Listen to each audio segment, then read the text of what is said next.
Today we're looking at something most of us know well but rarely see clearly: why we like to argue, and how silence can answer when the ego speaks. Notice what happens at the very first flicker of disagreement. The chest warms, the jaw tightens a little, the voice edges higher. Something inside wants to say, "I'm right."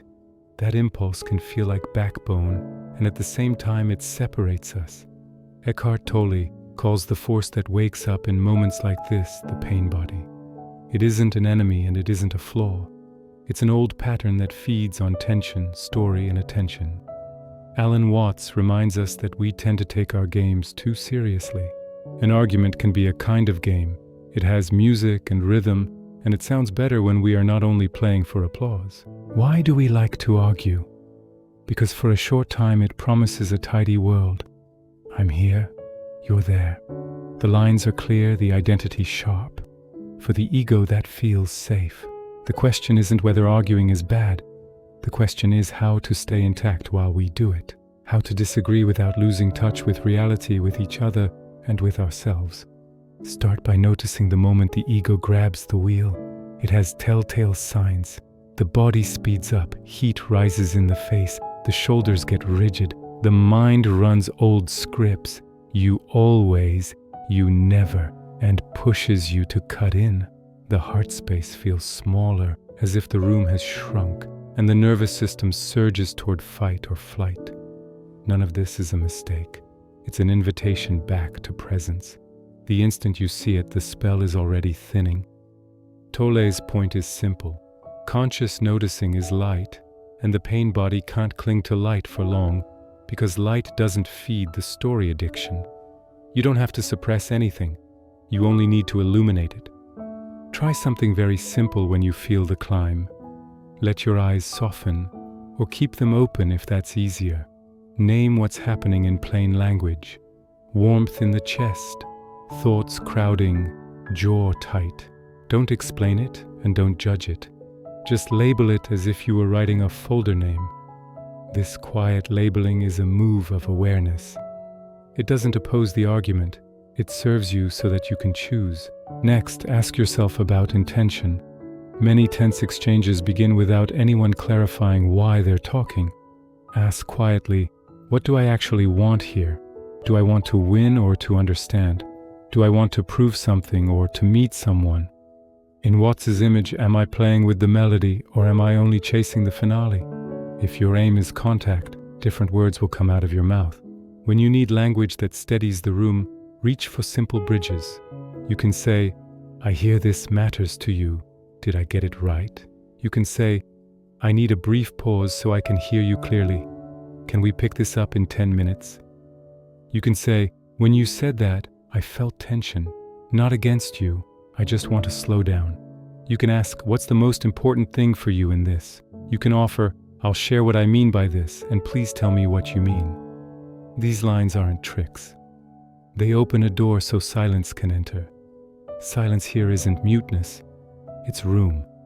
Room for the other person to breathe, and room for you to hear your own honest voice beneath the noise. People often ask, if I yield, won't I look weak? Wu Wei, non-forcing, is not passivity. Water is soft and it shapes stone. When you move from clarity instead of compulsion, your strength isn't loud, but it's reliable. It bends without breaking. At that point, the argument is no longer about who wins. It's about how the two of you can find a better shape for the situation together. It helps to use an inner traffic light. Red means you notice the signs, heat, shaking, urgency, and you stop. You don't proceed on red. Yellow means slow down and get curious. Ask a clarifying question and reflect back what you heard. And avoid the sloppy absolutes like always and never. Stay close to the concrete. Green means your intention is clear, your tone is fair, and you name a shared point. We both want this to work.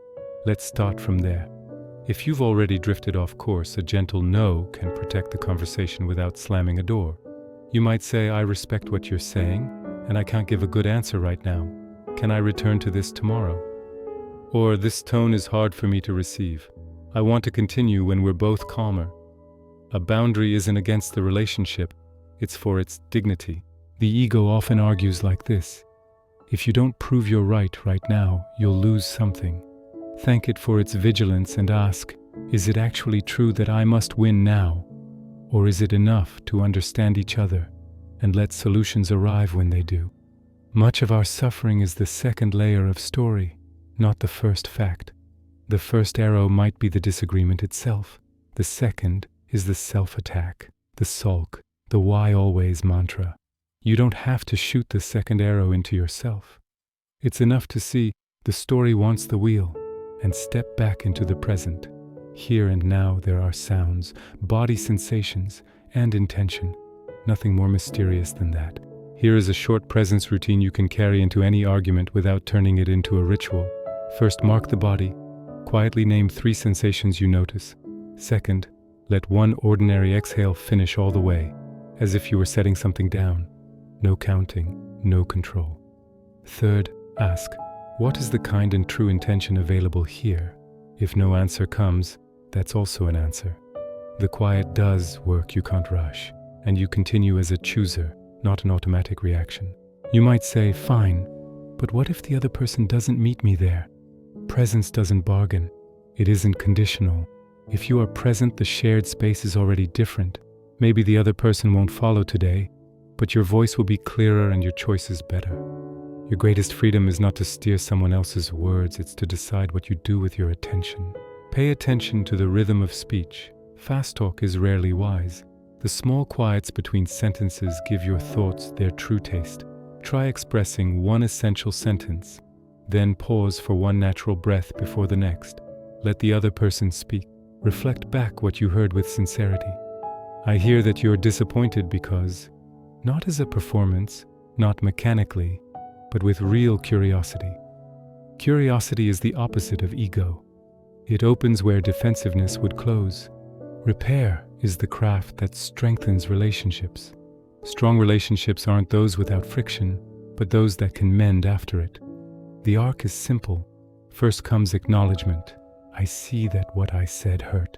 That wasn't my intention. Then responsibility. My part was that I hurried and didn't really listen. Then a new agreement. Next time I'll ask for a 5-minute pause when I feel myself sliding. This is adult care in action. Letting go of the need to be right doesn't make everything relative. Presence doesn't erase your sense of truth. It cleans it of tremor. Then your statement doesn't stab, it lights. You can say, this boundary matters to me. I don't want to cross it, and I'm asking you not to cross it either. It isn't sharp and it's still strong. If you want a portable summary for heated moments, keep it human and short. Notice that a debate is starting and choose to breathe naturally instead of rushing. Declare your intention. To understand, not to win, even out loud if it helps. Speak one sentence, let one pause happen, then listen.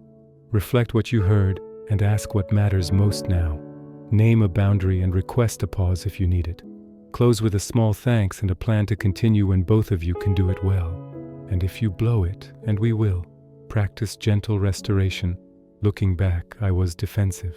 I'm sorry. Can we try again? An apology isn't self-humiliation, it's tidying the shared room. Return finally to the inner movement that sits beneath all of this. Notice the part of you that wants to argue. Notice too the part that notices. One is loud and hurried and sometimes scared. The other is spacious and quiet and very alive. That quiet is not passive. It chooses the next word. When you identify with the noticing space, the waves of thought and feeling don't drag you.